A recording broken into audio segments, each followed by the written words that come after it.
Here we go again. We're live. Hey, Josh, how are you doing? Yeah, and it's good to be back. And yeah, it feels like a bit of a long time since we last did a Friday live session with the Reverse Mental Lab. So great to be back with you. Yeah, it's 3 weeks ago. I think it's 3 weeks ago because I was traveling 2 weeks, 2 Fridays, and I think we did one before. Yeah, no, it's amazing how time sort of moves, and you get into habit of things and looking forward to these Friday sessions, and then combining this in real life experience, so IRL, and getting back into the physical world. And Yeah. we'd hope that I'd be able to come across to Europe, but unfortunately that wasn't to be. So we'll have to wait to 2022.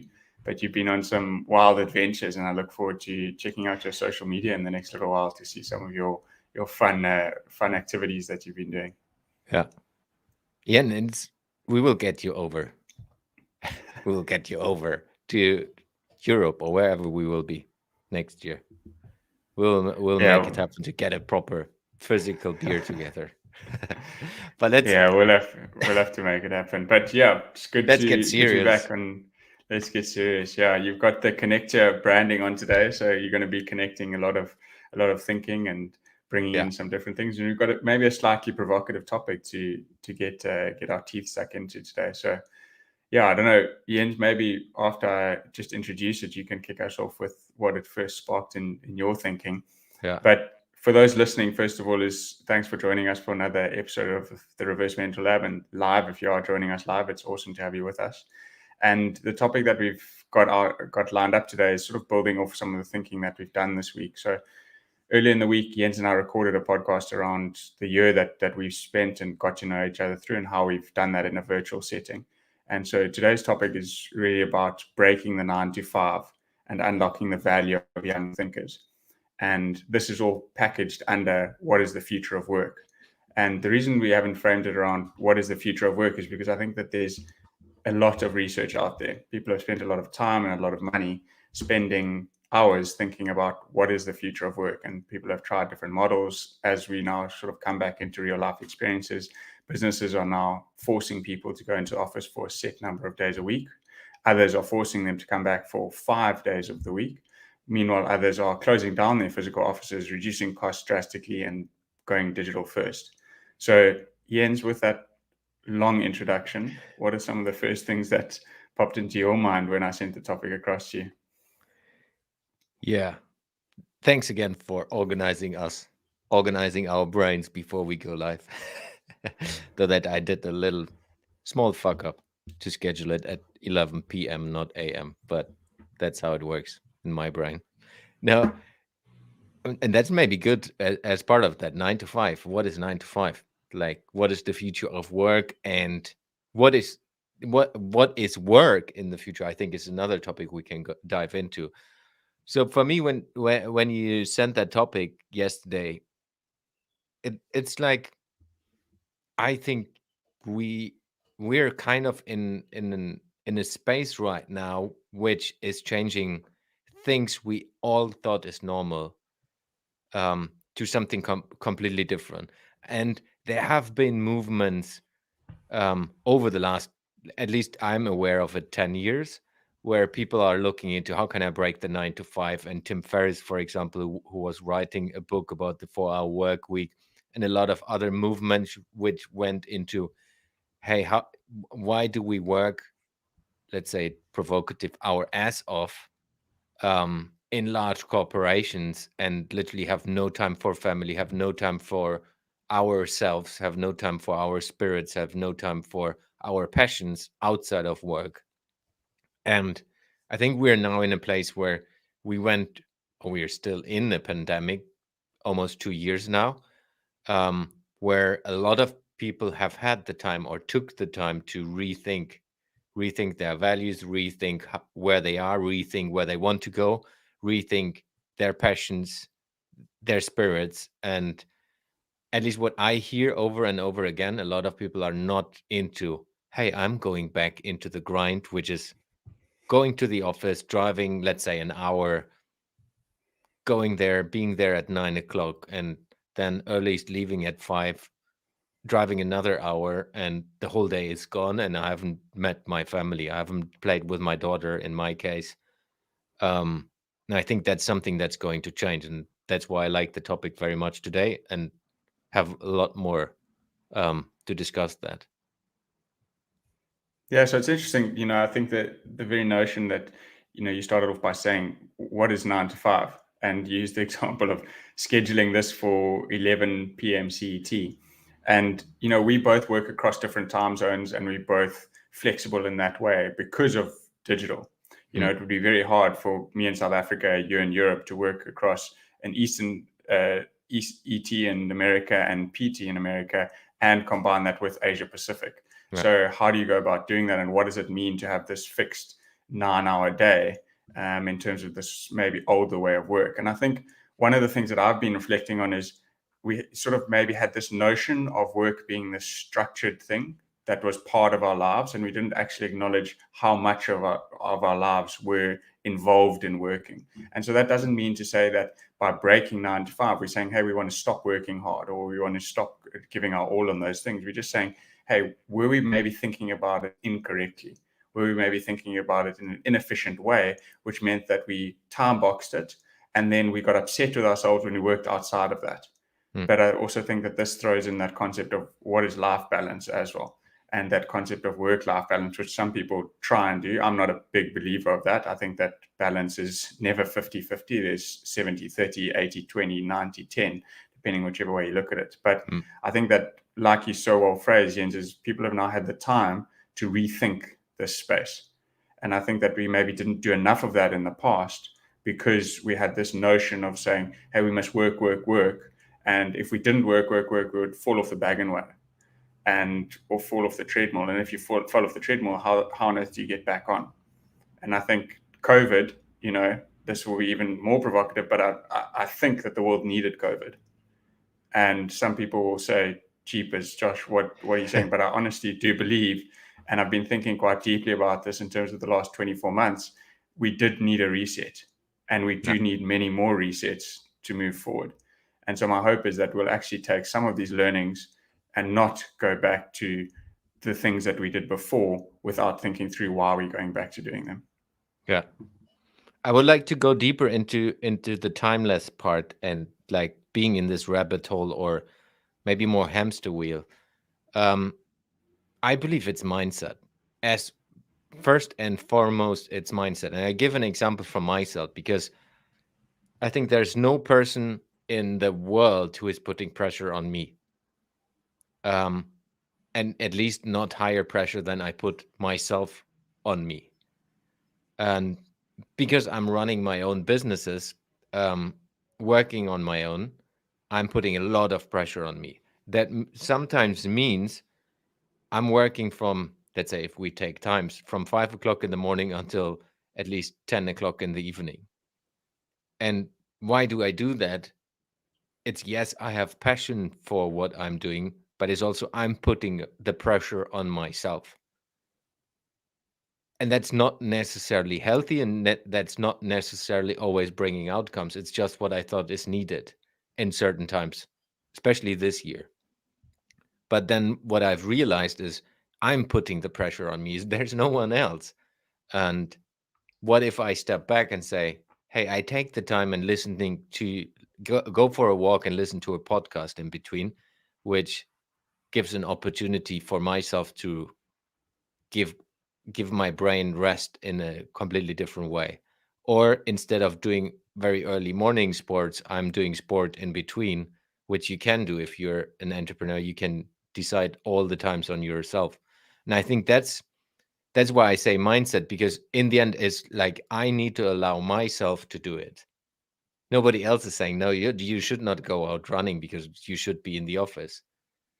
And I think that's if we bring that into the corporate environment, that's important for companies to understand that people need to build out a mindset to work when it's good for them, to work when it's most efficient, and it's not based on time at all.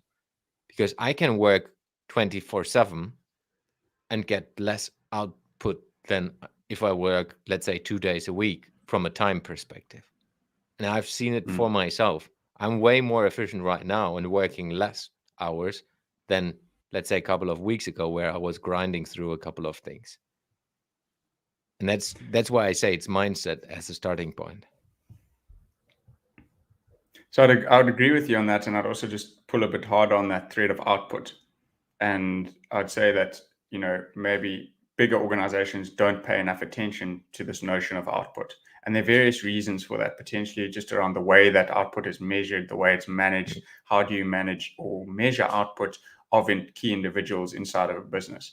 And I think that then you need to start thinking about what does that mean in terms of ways of managing people, but also the type of people that you're bringing into your organization. And I think this shift needs to happen in its entirety, because by simply breaking 9 to 5, I'm not saying that organizations need to say, hey, you can work whenever you want, wherever you want in the world.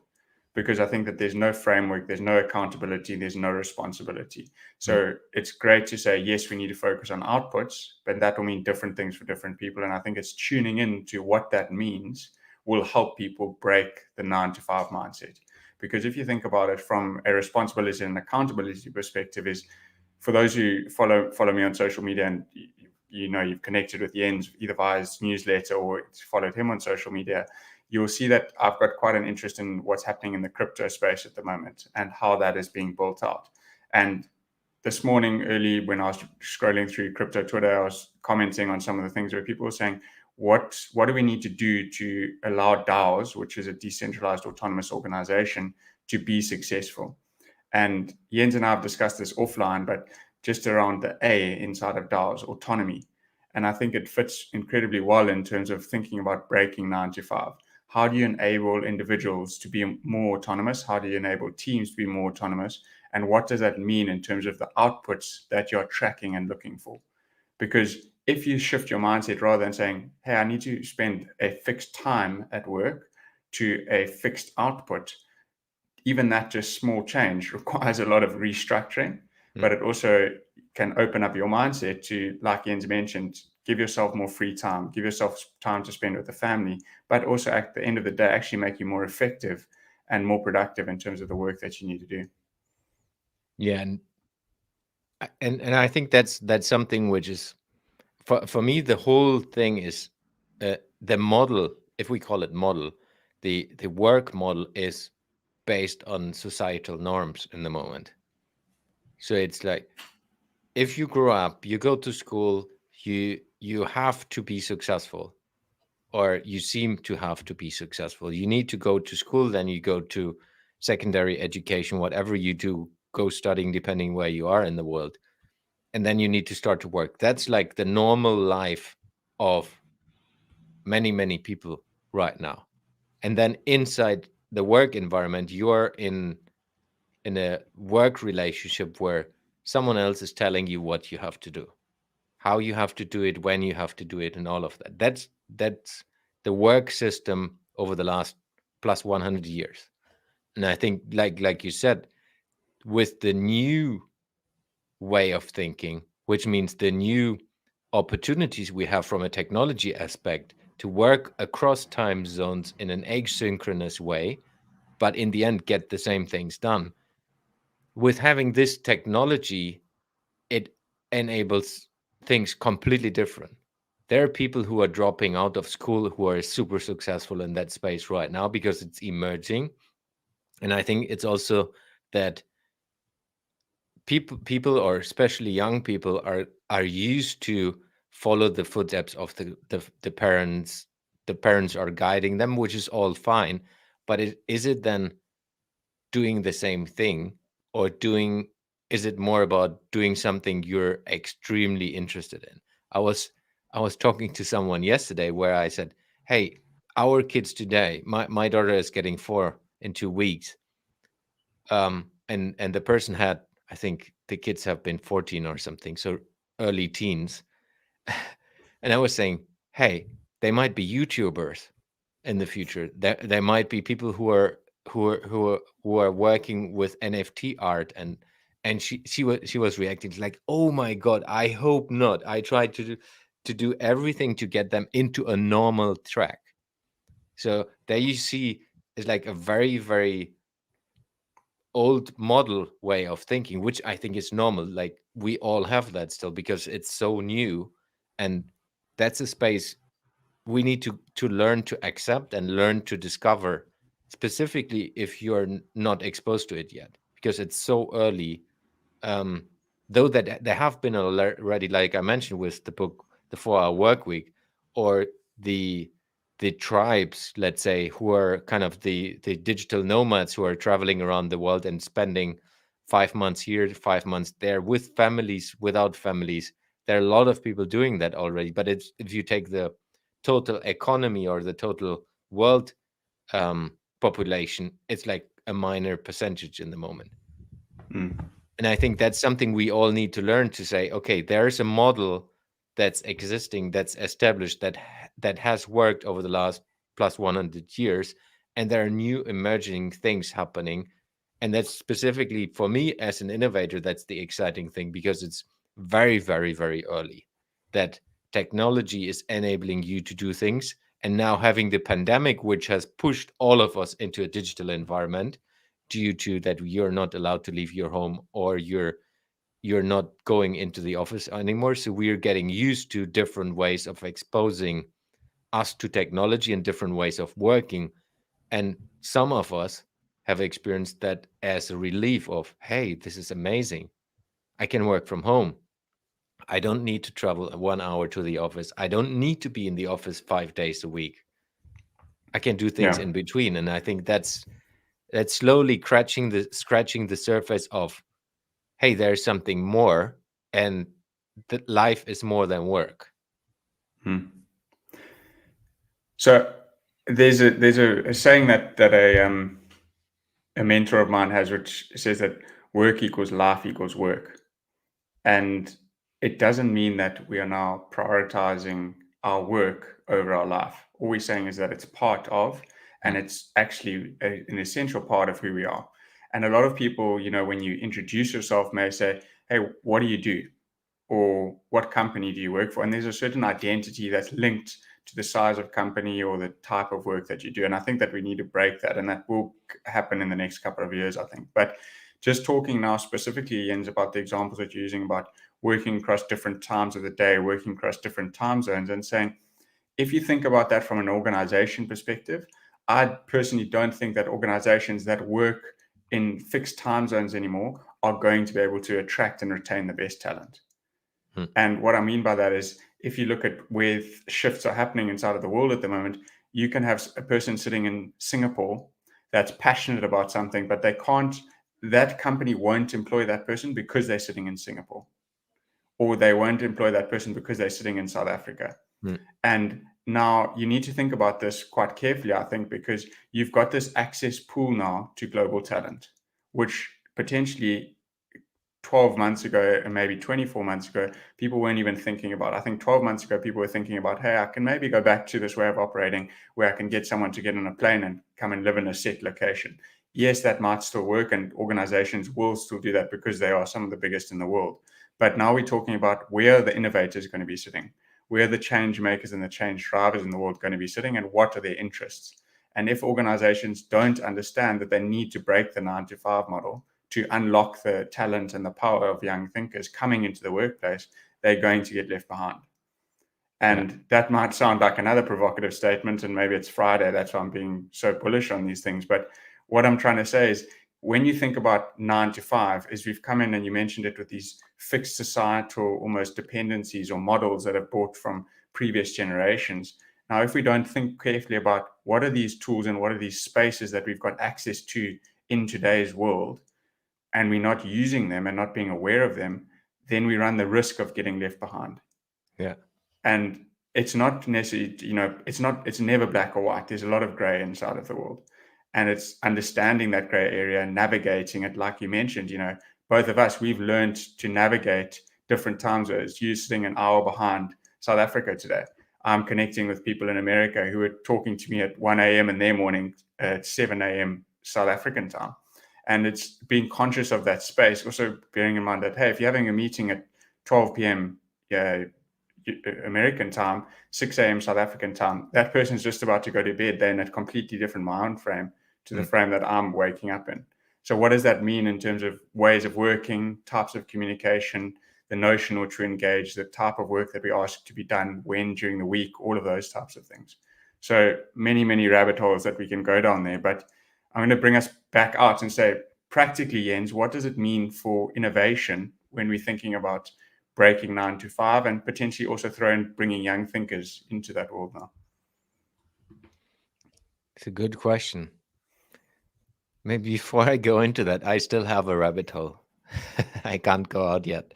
So I was having an interesting conversation the other day, which was around the governmental directions and discussing a living wage approach. And I just want to use that as one of the examples um, to our topic today. So if you would give everyone a living wage, like you can sustain your food, a shelter, you get literally basics covered, including health insurance and so on. If everyone would get that straight away, everyone, how many people today would decide not to go to work anymore, to that specific work they are working right now? Because it's grinding, you need to go there, it's 9 to 5, whatever. And I think if you would do that as a company, so if you are a big corporation and you would say, okay, everyone will get a base salary, if you come to work or not, you will get it. How many people would not show up? That's an interesting experiment, because I believe there might be a few who would not come anymore because they would love to do something else. It's not their purpose to be in that organization. They don't believe in the values, and so on and so on and so on. And I think that's why it was an interesting conversation, because it was more about, is it good to do from an economical perspective or not, and so on.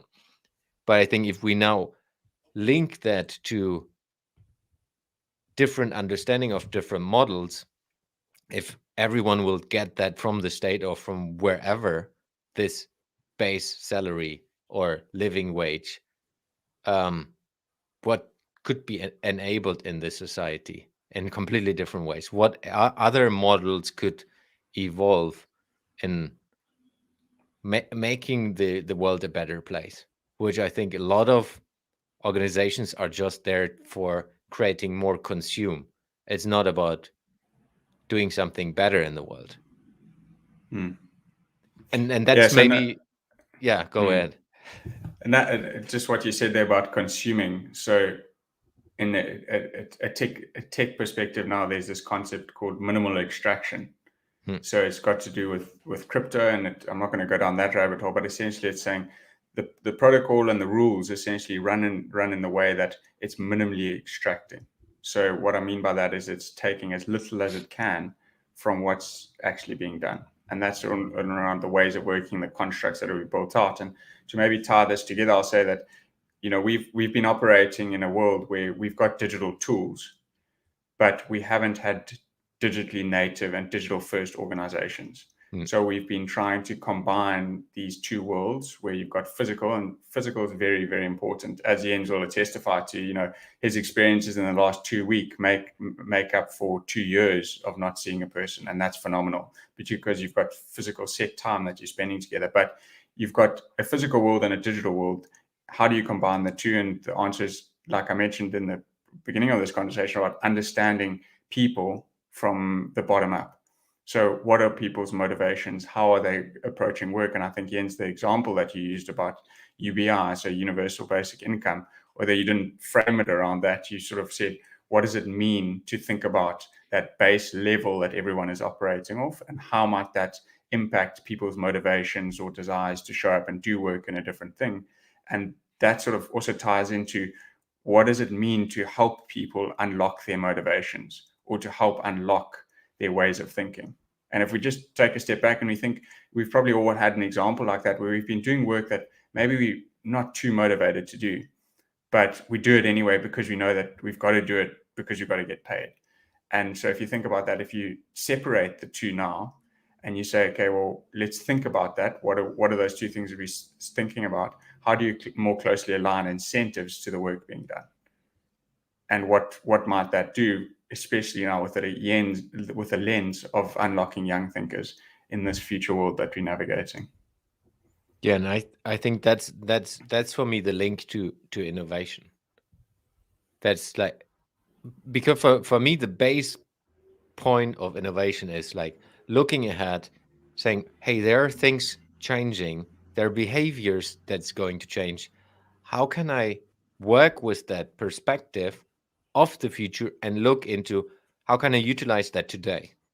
How can I build something today that's already creating a direction towards that future, already taking the future behaviors in mind, that's helping my organization to grow, helping my organization to deliver better service, whatever the organization, if we talk about business. But really with the perspective of how can we do that in solving bigger challenges? How can we solve the problems in this world and not create bigger problems? And then, Mm. as we have discussed in one of the breakfast clubs, how do we go back and understand what is the reason of us doing this? Does it make sense in the end to produce a product? Or is it just because it's, yeah, we want to do it? So yeah, I was in a fascinating conversation last night where we were talking about unintended consequences and sort of the space that the world is in at the moment. There are these paradigm shifts that are happening. There are these big changes that are happening and will roll out more broadly in the next I would say 2 to 3 to 5 years, more from a global standpoint. And it was interesting just to think about there are always unintended consequences when change happens and when you make the decision to build in this direction or to take that step in this direction. And it's almost like just acknowledging that there will be unintended consequences that will potentially look back on 10 years' time and say, we did this inefficiently. And I also have to catch myself from time to time saying, how on earth did people design something in this way without thinking through what the consequences would be on the planet, for example? And I think that there's just this knowledge in terms of access. We've got now this digital age in front of us. We've got more access to information than we've ever had before. What does that mean in terms of how we go about making decisions, about how we work, about how we interact with people? The other side, just to come back in to what you were talking about, innovation and how that may be unlocked inside an organization and what that may mean for work, is I think that it centers around smaller teams operating within inside this big organization.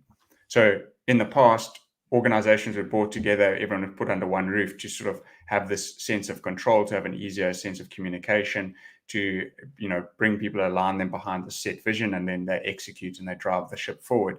But what it might mean now to have smaller nodes, so smaller working groups inside of an organization that are then operating more efficiently and almost fueling the fire inside of this bigger ship to drive it faster and to drive it forward at a greater speed.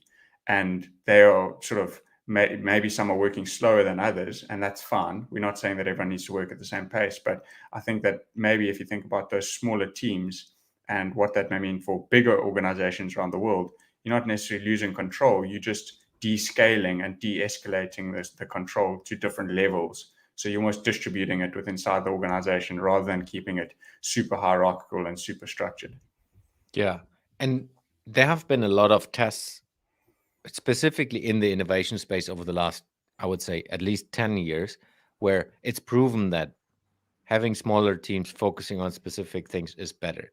The whole agile movement is going into that direction as well. It's like really batching things into smaller pieces and getting things done and then take the next step. I think on top of that, if we look into and bridge it now to the future of work, is that will be the case. But I think on top of that is that in these small teams, people will not be completely employed by that big company. They will have different contracts, different distribution, different ownership possibilities, where they can maybe work in this project in that small part. They are working in that company, and on another day, on another hour, maybe at the same time, they're working for another company in another thing. and is really, and then driven by their passion. It's not driven by the organization. It's driven, hey, I love to do this and this and this thing, and this company has the need of what I'm doing, so I'm helping them to do this because I love what I do. And then you contribute your own part of the success of that, and then in another hour you work on something else. So the going back to the model and and bridging that to the future of work, I think the work model in itself and the construct of what is a work contract, and like today we call people freelancer, but I think that's going to change dramatically as well. And that's why I'm so excited about this digital age that we're entering into, is because it allows you to have that discovery and it allows you to have that connection, which previously people doing work in inverted commas or quotation marks didn't have. So they Yeah. only had what was right in front of them. But now you've got this vast scale of access, one, to information, two, to discovering what other people are doing in the world. And then the third element is around educating yourself. So if you think about the opportunities that we have to educate ourselves, you can go into an online course, you can connect with others, you can DM someone on Twitter or Instagram if you want to learn how to do something, and 9 times out of 10 that person will respond because Yeah. they're a curator, they're looking at creating a cool different world and things like that. And the last element is around, how do you think about this collectively? So what does it mean to have different regions of employment or different spaces of employment? And I sort of think about it in terms of these circles, concentric circles that will come together and they will sort of overlap. And I think I've mentioned this in a previous discussion inside of the Reverse Mental Lab, but talking about this concept of offboarding. So what does it mean when you leave a company or you leave a specific role? And there's been experiences in my young career so far is where people think that by leaving something it's always bad. And yes, there are examples where someone gets fired and they leave with a bad taste in their mouth, but a lot of the time is there are always links that can happen later on down the journey. Maybe the timing is not right for you to link back to that company that you once worked for or that person that you once met. But if you keep connected with them, and we're far more aware of how connected we actually are, rather than thinking of these silos that we've potentially thought of things with in the past, we can then use that more effectively and link up all of these circles that we've got in terms of the ways of operating. Yeah, and that's, I agree. It's going to be hugely and different. What I always love with this, and I wrote it a little bit in my newsletter today, is like working with innovation. You're working with things that are far out for the average. I mean, far out for the mass movement. If we just compare this with the internet, I'm grown up in the 90s, at least school wise. This was a time without internet, but the internet was already existing. So I finished school in 1996, 1997, and the internet was already existing. So it was not that there was no internet, but it was not applied in the way like it is today. Today, my daughter is growing up where internet is normal. That's just like water and electricity. It's there. At that time, it was not normal. That it was not obvious to use it for things, and you didn't have access because, like at that time, we didn't have a computer and so on. And I think this opportunities from an innovation perspective are now starting in on the next level. If that's why it's called Web 3.0 or Web 3, where the internet is Web 2. And it's really the interesting part for me is like it's so far away from mainstream that a lot of people don't understand these opportunities yet. But from an organically perspective, I have worked with autonomous teams over the last 6 7 years, and worked on topics on how can we restructure an organization to make it more autonomous. How do we empower people inside an organization? So there are a lot of things which are already in a test environment. They're just not linked to the technology.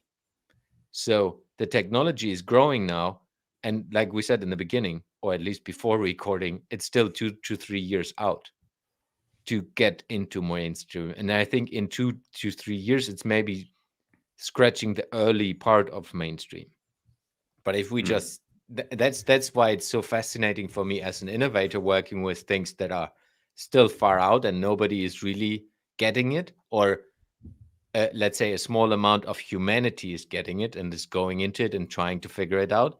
That it's just fascinating what can happen and what will definitely happen with this technology, but how it will play out, nobody has an idea yet.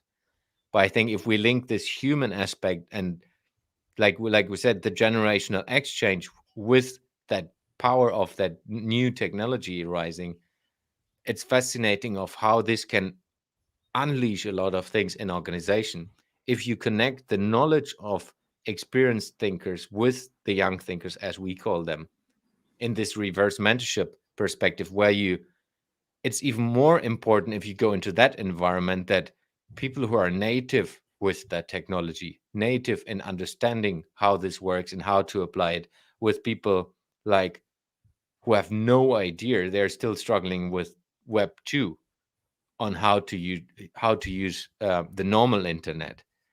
It's like it's so far away. If you don't bring people together to understand all of that, it's not going to work from a business perspective. I think that's why it's for me fascinating to be in early as an innovator, and I'm very very early into this. I'm not far away from your knowledge into the technology and how the concepts works around, but I'm starting to feel the itch that I need to go deeper into that because it's an amazing tool to unleash innovation, um, and as well unleash a lot of things that are wrong in my eyes, wrong from a health perspective, from a community perspective, from a human perspective, which we face right now in the world. If we can utilize that to empower people to unleash the challenges we have, one example, climate change, this is awesome.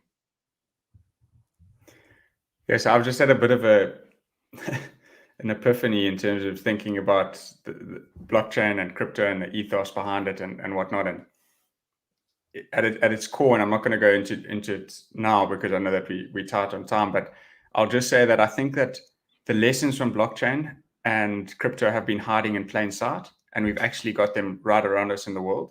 But the way our cultural lenses and our societal lenses have inhibited us from seeing them. And I'll share some more thinking on that. But it's just there's certain things that are starting to click and come together now in terms of the spaces and what this may mean for the future that I'm very, very excited about. And I'm hoping that they will address some significant problems and also provide some significant opportunities. Because like we mentioned in the podcast today, we've got this opportunity, new way of operating, but we've also got people. And people are excited. There's a lot of energy coming into it. There's a lot of capital flows that are going into it. And I think if we bring it back to right at the start, what we mentioned around breaking 9 to 5 to unlock the value of young thinkers.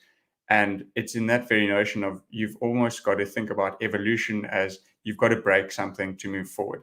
And that can sound counterintuitive. And I know, Jens, you've definitely broken things in your innovation teams before because that's the very notion of it. You go in and you say, hey, we need to break this to do that. And I think that sometimes scares people is because I think, what if we turn off this? What will happen? Hmm. And so I've really enjoyed today's conversation, Jens. So I don't know if you've got anything to share to wrap it up, but I'll share some more thinking on that in the coming weeks. No, I enjoyed it as well. It's always a pleasure to riff on each other without having it planned in all details, because then it's um, bringing us as well to a space where we learn on an ongoing basis. And I think that's also one of the opportunities inside of this space, which we call the Reverse Mentor Lab. It's about learning. It's about figuring things out in different ways and utilizing the opportunities we have where we engage as young thinkers and experienced thinkers together.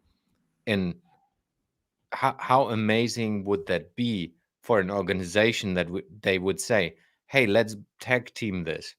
You're young thinkers, we're experienced thinkers, or I'm experienced thinker, you're a young thinker. Let's find out, how do we innovate together? How do we find out what new opportunities are out there and utilize the brain power and the experiences we have in a completely different way, then rather say, hey, how can we make the next dollar, euro, whatever, and squeeze a little bit more out? Yeah, fascinating. Really looking forward to the next ones. Cool. Well, Jens, thanks so much for your time. It's awesome to connect again on Friday, and we went down a couple of rabbit holes, and there's a lot more to pull on. So, if you're looking for a place to connect with the Reverse Mentor Lab, we've just started up a Discord server. So we'll drop that in the show notes if you're listening to us on the podcast, and we'll post it on the Facebook group and LinkedIn page and things like that. But we really want to connect with you. So if you, wherever you're hearing this, if you're seeing it live, if you're seeing it recorded, please come and do connect with us. Jens and I are both willing to give you some of our time just to meet new people and to connect, because like we've mentioned in numerous times before on this podcast, is we haven't met in person yet, but we've managed to do some pretty cool things over the last 12 months, and really excited for what lies ahead. So thanks everyone for your guys' time and for supporting the Reverse Mentor Lab, and thank you, Jens. Thank you too, Joss. See you in the next one.